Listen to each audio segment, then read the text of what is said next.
অনেক ভালো আছি। তে আজকে অনেক দিন থেকে আমি আমার ভিডিও দেখাই আপনারারে, অনেক জাত ভিডিও বানাই, কিন্তু আজকে আমি আমার মনের জীবনের কাহিনী লইয়া আইয়া যে আপনারা একটু শুনিয়া আর কমেন্টের মধ্যে জানাইবা নেক্সট আর এরকম কোনো ভিডিও বানাইতাম না।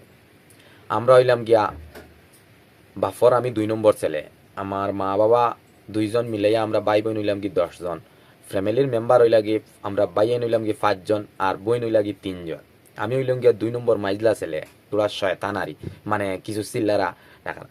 তখন আমার বাপে মানে আমার জন্মর আগর কথা কইয়ার যখন মা বাবা আর গল্প করছেন, যখন আমরা বাবা খারবার করতাম, বাস খারবার করতাম, তখন আমরা বাবা বাস খাওয়া খারবার করার সময় মিজোরাম থেকে আর উজান থেকে বাস লামাইতা, তখন লামানির পরে আর সেল করতার, সেল করার পরে মানুষে তানে টেকা দিতা না। তে না দেওয়ার কারণে অনেক মানে টাইম আমরা বাপ কিছু সরল সিধা মানুষ, মানে আপনারা কইবা আমি মারতাম পারি না কেন, মনের অনেক দুঃখাই হয়। তে আমার বাপ আসলে অনেক সরল সিধা মানুষ। তে তাই মানে কোনোদিন কোনো মানুষে তানে মারিয়া গেলে আমি যখন বেঙ্গালুর ফার্স্ট আইছি আওয়ার সময় আমারে কইছেন, বাবা সেও যদি তোমারে মারে তে মন করে মাটি লাগছে, আর সেও গালি দিলে মন করে মাটিয়ে মাতেন না, তুমিও মাতিও না। এই কথাটা আমার সবসময় মাইন্ডও থাকে। আর আপনারা যদি কোনো ভাই আইনতে শুনো এই কথাটা মনে রাখিও, মুরব্বী এরার কথা শোনাটা খুব ভালো জিনিস। তে যাই হোক মাত এগো যাই আর কি অন্য লাইনে যার কি মাঠটা। তে যখন আমার বাপ খুব সরল সিধা মানুষ, তাই না আল্লাহর কাছে বিচারিয়া তো ইচ্ছয়। তে আল্লাহর কাছে বিচার দেওয়ার লগে লগে আমার মায়ে কইছেন না এরকম করে তো সম্পূর্ণ গরু ছাগল মানে সম্পূর্ণ শেষ, খারবারের তলে হারাইয়া লস। তখন আর খারবার বাদ দিলেইলা, কইলা আর বাদ দেও।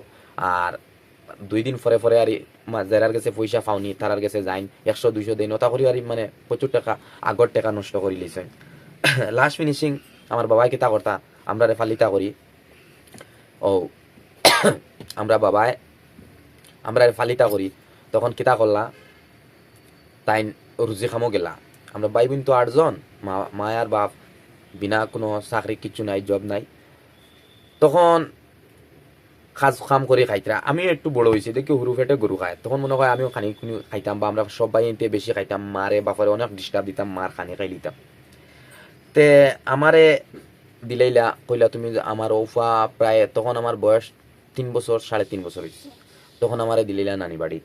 আমি আবার বালা করে কিচ্ছু জানিও না। নানি বাড়িত গিয়া কয়দিন মামা বাড়িত মামা মামিয়া সবর আদর পাইছে খুশিতে রইয়া। কয়দিন পরে হঠাৎ বাড়ির লগে টান দেয়, খান্দা খান্দি করি, তখন আমার বাড়িত আমার নানি বাড়িতে গিয়ে আমার মামা একজনে বাড়িতে লিয়ে গিয়া সবরে দেখাইন, বা আমরা মা আইন বাপ আই বাইন বুই বুনি আইন আইয়া দেখেন আমার দিকে লইয়া যায়। ওলা করার পরে দীর্ঘদিন যাওয়ার পরে স্কুলে অ্যাডমিশন করে দিছেন। তখন তো আমি সব কিছু বুঝবাই। আর স্কুলে অ্যাডমিশন করার পরে মানে কাহিনী আমি খুঁজা যাইমু। আর আজকের লাগি ভিডিও শেষ করে দিলাম। আসসালামু আলাইকুম। পার্ট 2 আপনারা কালকে দিমু। আসসালামু আলাইকুম। আর কমেন্টও জানাইবে আমার কাহিনী স্টার্ট করতাম নি না।